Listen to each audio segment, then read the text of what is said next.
અમદાવાદમાં વીએસ હોસ્પિટલના 40 સ્ટાફ નર્સની અવરચંડાઈ સામે આવી, જ્યાં વર્ષ 2016ની બેચના સ્ટાફ નર્સની આ અવરચંડાઈનો મામલો છે। 1 ડિસેમ્બરથી એલજી અને શારદાબેન હોસ્પિટલમાં ટ્રાન્સફર આપવામાં આવી હતી, પણ મ્યુનિસિપલ કમિશનરના આદેશ બાદ પણ નર્સિંગ સ્ટાફે આડોડાઈ કરી। સ્ટાફ નર્સના ઘરે રજિસ્ટરીથી નોટિસ મોકલાય, પણ તે સ્વીકારાય નહીં અને 1 ડિસેમ્બરથી એલજી અને શારદાબેન હોસ્પિટલમાં તેઓ હાજર જ નહોતા થયા। બળજબરીથી વીએસ હોસ્પિટલમાં તેઓ હાજરી પૂરી રહ્યા હતા।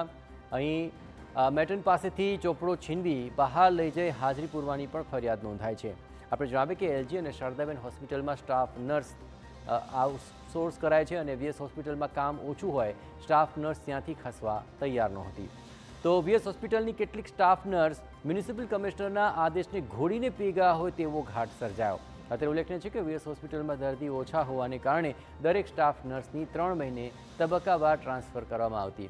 અલગ અલગ યુનિયનોના લીધે હોસ્પિટલના ખસ્તા હાલ થયાના આક્ષેપો ઉઠ્યા છે। મ્યુનિસિપલ કમિશનર અને મેયરને જ વીએસના કર્મચારી કેમ ગાંઠતા નથી તે મોટો સવાલ ઉઠી રહ્યો છે।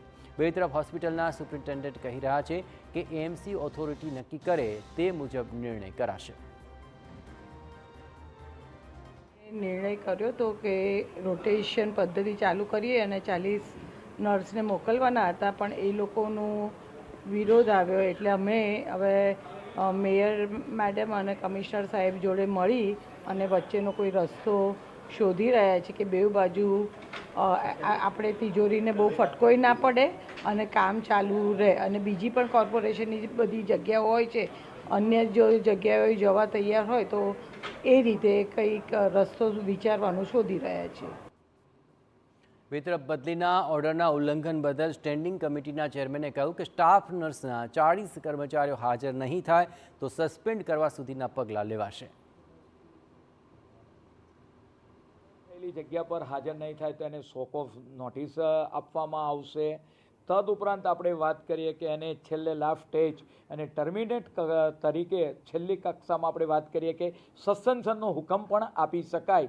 એટલે આવનાર સમયગાળા દરમિયાન જો 2-3 દિવસની અંદર 5 દિવસની અંદર જો એ લોકો એમના નિમણૂક સ્તરે હાજર નહીં થાય તો ચોક્કસ એ પગલાં લેવામાં આવશે।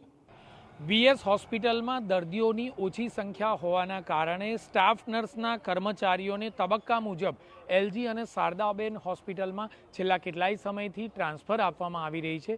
રોટેટ કરાતી હોય છે ડ્યુટી। અમુક કર્મચારીઓ જ્યારે ત્યાં કામ કરતા હોય તેમના આવ્યા બાદ 3 મહિના પછી બીજા કર્મચારીઓ જતા હોય છે।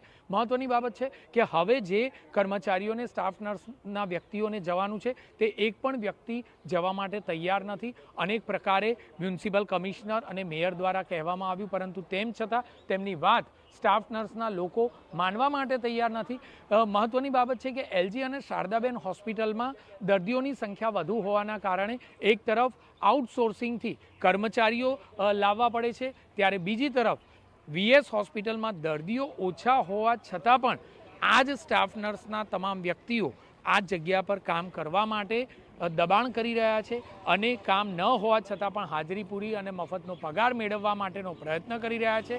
કોર્પોરેશનને બમણો તિજોરીને માર પડી રહ્યો છે કે આખરે જો આ તમામ કર્મચારીઓ એલજી અને શારદાબેનમાં યોગ્ય રીતે કામગીરી કરતા હોય તો આઉટસોર્સિંગ કરવાની જરૂરિયાત કોર્પોરેશનને ન પડે। આખરે શા માટે અલગ અલગ યુનિયન દ્વારા આ પ્રકારનું પ્રેશર કરવામાં આવી રહ્યું છે?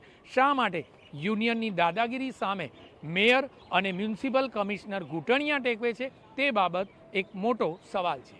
કેમેરામેન અરવિંદ સાથે જિગ્નેશ પટેલ, TV9 અમદાવાદ।